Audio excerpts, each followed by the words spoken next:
వేల మందిని ప్రొఫెషనల్స్ గా మార్చిన ఇనోమాటిక్స్ తో మీరు కూడా మీ డ్రీమ్ కెరియర్ ని ఇప్పుడే స్టార్ట్ చేయండి. ఈ పరుచూరి వెంకటేశ్వరరావు గారు, గోపాలకృష్ణ గారు మేము చెప్పాము ఆదిత్య గురించి అని అంటారు కానీ హ్మ్. వాళ్ళు గోపాలరెడ్డి గారు చెప్పిన తర్వాత సెకండ్ ఒపీనియన్ తీసుకున్నాయింది యాక్చువల్గా. ఓకే. వాళ్ళిద్దరిది లేదు మంచి కుర్రాడు, మన దగ్గర చాలా సినిమాలకి పనిచేశాడు, కో డైరెక్టర్గా పనిచేశాడు అదేదాన్ని. అప్పుడు ఆ అబ్బాయిని పిలిపించాను. పిలిపిస్తే సో హీ వాజ్ ఇంటూ ఏది ఇమ్మీడియట్గా తను అంటే అది అదే తను ఇమ్మీడియట్గా నా సినిమా అనగానే ఓకే హ్మ్. మన సినిమాకి వెళ్ళిపోతాం అనుకున్నాం. దాని తర్వాత ఉదయ్ కిరణ్ అందరూ ఒక్కొక్కళ్ళు చేరడం, హ్మ్. ఇలా మెల్లమెల్లగా ఇట్లా ఇట్లా ఇట్లా ముందుకు వెళ్ళిపోయింది. నేను కథ చెప్పి ఇది ఎలా ఉంది కథ అంటే బాగుందండి అని చెప్పి అన్నాడు. అక్కడి నుంచి అందరం ఒక అండర్స్టాండింగ్ తోటి వెళ్ళిపోయాం. మనసంతా నువ్వే సినిమాని మీరే ఓన్గా రిలీజ్ చేసుకున్నారు. ఓన్గా రిలీజ్ చేశాను. ఆ డిసిషన్ మీరు ఫుటేజ్ చూసుకున్న తర్వాత నాకు డెసిషన్ వచ్చేసింది. మీకు ఎవరైనా సలహా ఇచ్చారా? కాదు నేను డెసిషన్ తీసేసుకున్నాను ఆల్రెడీ. నేను సలహా ఇస్తే ఎంత డెసిషన్ మేకింగ్ ఉంటుందో నాకు తెలీదు. ఒకసారి తీసుకున్నా తీసుకోవచ్చు. నా డెసిషన్ మేకింగ్ అయిపోయింది. ఆ టైంలో నువ్వు నేను సినిమా హిట్ అయింది. సార్ హిట్ అయిన తర్వాత నువ్వు నేను ప్రొడ్యూసర్స్ అన్నారు, మీ జాక్పాట్ ప్రొడ్యూసర్ అమ్మేస్తారు సినిమా అని చెప్పాను. ఇది అమ్మట్లేదని చెప్పాను.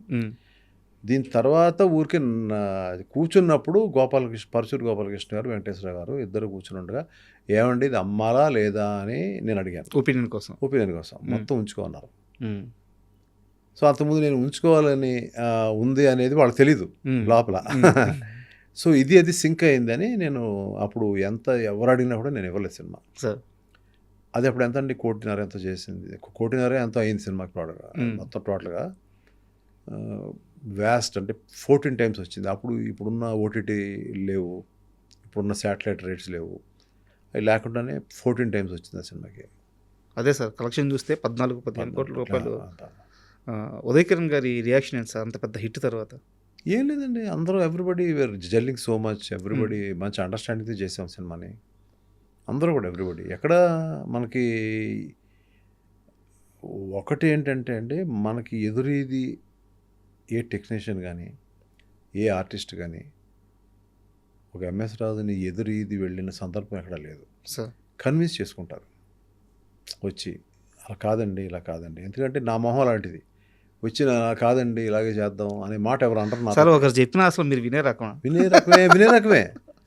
నేను విన్నంతసేపు నేను అన్ని బాగానే ఉంటుంది, కానీ కొన్ని హార్ష్ డెసిషన్ తీసుకుంటాను.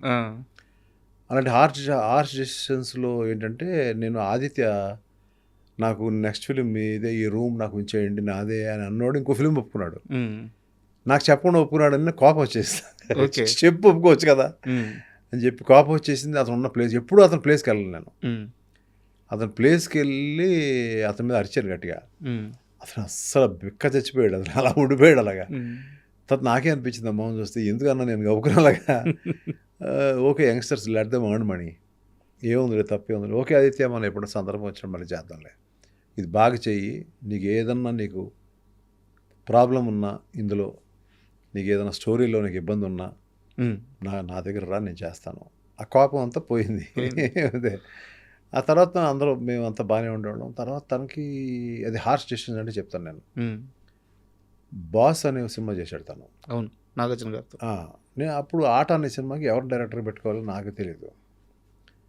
ఆ టైంలో బాస్ అనే సినిమా సడన్గా పోయింది. నేను కూడా థియేటర్కి వెళ్ళి చూశాను, మా ఆదిత్య అని చెప్పి నేను థియేటర్కి వెళ్ళి చూశాను. ఇది చూసినప్పుడు నాకు నచ్చలేదు సినిమా, కానీ తనకి మెసేజ్ పెట్టాను, బాగుంది సినిమా, టెన్షన్ ఏం పడద్దు అని పెట్టాను. అతను ఇప్పుడు కూడా ఆయన బాగుందని చెప్పారు కదా, ఆడుతుంది అనుకుంటున్నాడు అతను. కానీ తనకు తర్వాత తెలిసింది, కానీ ఎందుకు నిలబెట్టాను తనకు తెలియదు. దాని తర్వాత ఎప్పుడో మెల్లగా నేను ఫోన్ చేసి మళ్ళీ పిలిచాను. పిలిచి, నువ్వు మళ్ళీ బాస్ పోయింది, అది పోయింది, ఇది పోయింది, టెన్షన్ పడద్దు, నా సినిమా ఆట చేసేసాయి, కథ అంతా రెడీగా ఉంది, వచ్చేసాయి అని చెప్తే తను ఇమ్మీడియట్గా, ఎందుకంటే it's like for him also it's like home banner. నాకు విపరీతమైన అండర్స్టాండింగ్ ఉంది తనతో. ఏదైనా ఉంటే తిడతాను, ఏదైనా షార్ట్ జరుగుతున్నప్పుడు ఏదైనా ఫోన్ రింగ్ అయినా, అంటే అంత క్లోజ్, నాకు చనువు ఉంటుంది, బాగా చనువు. లేదంటే ఏదైనా ఎక్కడికైనా ఎక్కువ తను కొంచెం ఉండే పనులు కూడా చేస్తున్నాడు. ఈ ఫోన్ల ద్వారా వాళ్ళకి హెల్ప్ వీళ్ళకి హెల్ప్ ఆయన చేస్తాడు. చాలా ఎక్కువ ఎక్కువ పిలిచినప్పుడు ఏంటయ్యా సినిమావి కాసినట్టు రా అని చెప్పి గట్టిగా తిడుతూ ఉంటాను, అది వస్తూ ఉంటాడు. ఇలాంటి అండర్స్టాండింగ్ మా ఇద్దరి మధ్య ఇప్పుడు దానికి తగ్గట్టే డైరెక్టర్స్ అసోసియేషన్కి ఆయన హెడ్ అయ్యి ఉన్నారు. అంటే అందరూ అయితే ఒక క్వశ్చన్ అడుగుతాను, చాలా ఫ్రాంక్గా చెప్పాలి మీరు. ఆటా సినిమా షూటింగ్ నిజంగా అంత సజావుగా సాగిందా? ఆటా సినిమా ఏం చెప్పాను, ఆటా సినిమా విషయంలో నేనేం చెప్పాను, ఇబ్బందులు వచ్చినాయి రాలేదా? నేనేం చెప్పాను ఇందాక మీకు, ఆ. నా దగ్గర ఏ టెక్నీషియన్ ఆర్టిస్టు ఒక ఏదైనా అలగడం చేయడం కన్విన్స్ చేసుకుంటారు తప్ప మీకు ఇది ఏ సందర్భంలో విన్నారో ఎలా విన్నారో నేను తీసే ప్రాణం పెట్టే సినిమా మీద ఒట్టు. మరి ఆటా సినిమా ఎక్కడ విన్నా మీరు ఎవరు నేను పేర్లు చెప్పొద్దు, ఎక్కడ విన్నా అది రూమర్ అబద్ధం అంతే. ఇంక మీరు ఎందుకంటే అడుగుతున్నాను ఆటా గురించే, ఇది నా సినిమా మీద ఒట్టేసి చెప్తున్నా. మీరు ఇది ఎవరు చెప్పారు అనేది కూడా నన్ను మాత్రం అడగద్దు, లేదంటే ఎక్కడి నుంచి విన్నారు వినద్దు, రూమర్ వినొద్దు. నేను చెప్పిందే హానెస్ట్గా చెప్తున్నాను. ఇది జరగదు కూడా, ఇది జరగలేదు నా లైఫ్లో ఎప్పుడు జరగదు. నేను అలిగెళ్ళిపోతా. అది ఓకే. ప్రభాస్ 5 నిమిషాలు పౌర్ణమికి లేటుగా వస్తే అలిగెళ్ళిపోయాను.